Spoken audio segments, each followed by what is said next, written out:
Bungan surat yang truk di kampung Beklang yang nawunci kata yang perabek ngui peng ro ke lambutnya. Tabah nama pun makna jihad. Waktu kita tanya orang apa dapat peng. Yang kita tanya orang ya bi penyana badot. Anak peng dah bi tenaga. Ini peng dah bi peng. Nyokon tak minta gaji katanya.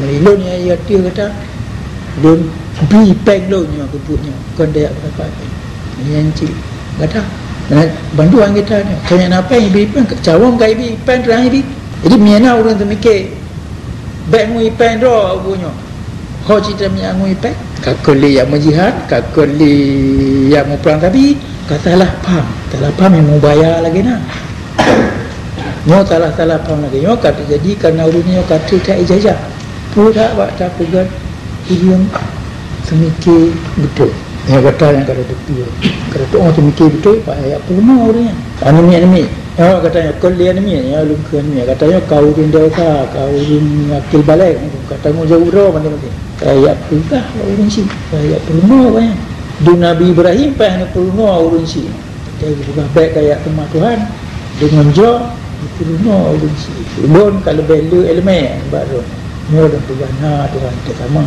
dia memang betul. Yang katanya mengaji payah. Ingat urusi kata anale mi komando urusi. Kaca kau kai mi komando Tuhan. Karena tanggungjawab ro tu. Nampaknya. Asal ayat-ayatnya golong gupam oleh ramai lagi na urang Aceh. Ro urung-urung yang ka kiriman agam kena. Nyopat kelemahan kita yang paling lain.